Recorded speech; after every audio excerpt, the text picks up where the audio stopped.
어제 대법원의 선고 이후에 민주당은 즉각적으로 그리고 아주 강하게 반발하고 있습니다.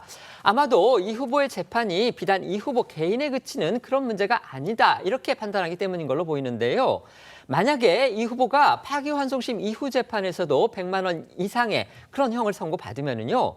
민주당은 지난 대선 선거 비용 434억 원을 국고로 반환해야 하는 그런 상황에 놓일 수 있습니다.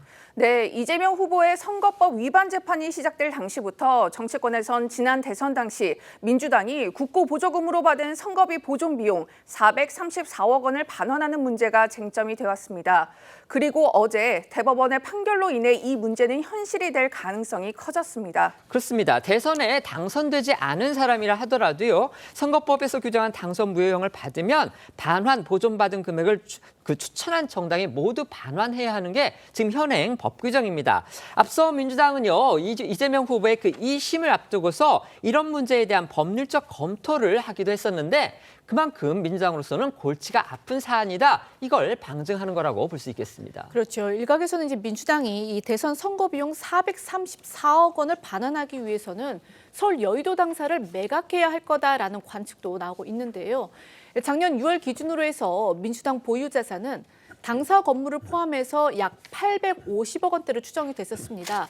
하지만 매년 인건비 등 기본 경비로 해서 약 400억 원 가량이 쓰이기 때문에 400억 원이 넘는 이 선거 비용을 반환하기 위해서는 약 340원 정도로 추정이 되는 이 당사를 매각할 수밖에 없다라는 겁니다.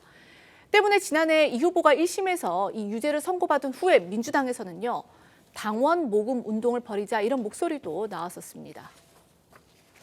오늘 오전 대법원이 어제 판결을 내렸던 이재명 후보의 그 사건 기록을 서울 고법에 송부했다는 그런 사실이 알려졌습니다. 따라서 이제 파기환송심 절차가 시작이 됐는데요.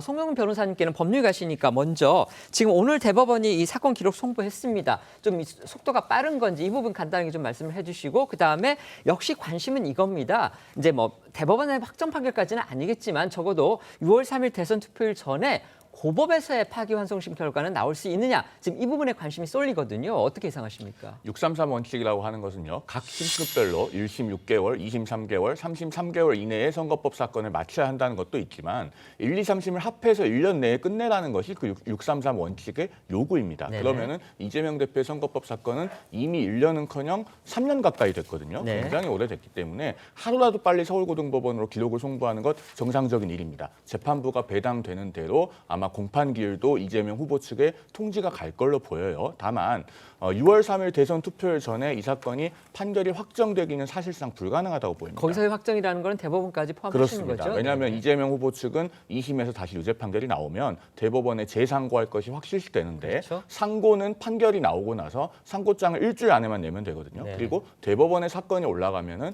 상고 기록 접수 통지서를 받은 다음에 20일 이내에 상고 이유서를 내면 됩니다. 두 날짜만 합해도 27일이잖아요. 그렇기 때문에 6월 3일까지 판결이 나오기는 불가능하고 그렇다면 이제 국민들께서 이걸 선거에서 어떻게 주권자의 의사를 표시하느냐 이게 남아있는 단계라고 보여집니다. 네, 소영주 부대변인께는요. 이제 민주당 차원의 고민도 있을 것 같아요. 물론 이제 후보 교체 이런 부분 저희가 뒤에서 알아보겠지만 앞서 저희 기자가 이제 민주당의 소위 선거 비용 반환 문제가 이 현실로 굉장히 지금 떠오르고 있다 이런 부분을 말씀을 드렸거든요. 그렇습니다. 민주당 차원에서 고심할 부분입니까? 어떻습니까? 고심을 해야겠죠. 네. 이게 이제 1심에서 예상의 그 중형이 나왔을 때 당 차원에서 검토를 했어요. 네네. 이 부분은 법원에서 판단한 거를 부정할 수 없는 것이고 그런다고 해서 그 정당 보조금 반환을 법적 근거가 없잖아요. 대응할 게. 네네. 그렇기 때문에 어떤 방식으로 할 건지 자산을 매각을 하고 그다음에 이제 경상비에서 어떻게 운영할 건지 충분한 검토가 있었던 거기 때문에 만에 하나 결과적으로 그런 상황이 온다면 네. 당 차원에서는 그 부분을 지불해야 될 것이고 다만 이제 선거에서 파기환송에 대한 결과는 좋지 않은 상황은 맞아요. 네네. 하지만 그 부분을 아까 송 변호사께 얘기했듯이 6월 3일 전에 이 부분이 대법원에서 재상고를 통해서 확정되지는 않기 때문에 결국엔 국민들이 선택할 거 아닙니까? 이런 정치적 부담, 사법적인 부담을 안고 있는 후보를 선택할 거냐 말 거냐는 이제는 국민들 손에 달려 있기 때문에 어떤 법적으로 대응할 것들은 민주당은 철저히 대응하고 국민적 선택을 받을 부분은 또 그 부분으로 소구하는 그 전략으로 가는 것. 전공법이 답이지 않을까 생각합니다. 네.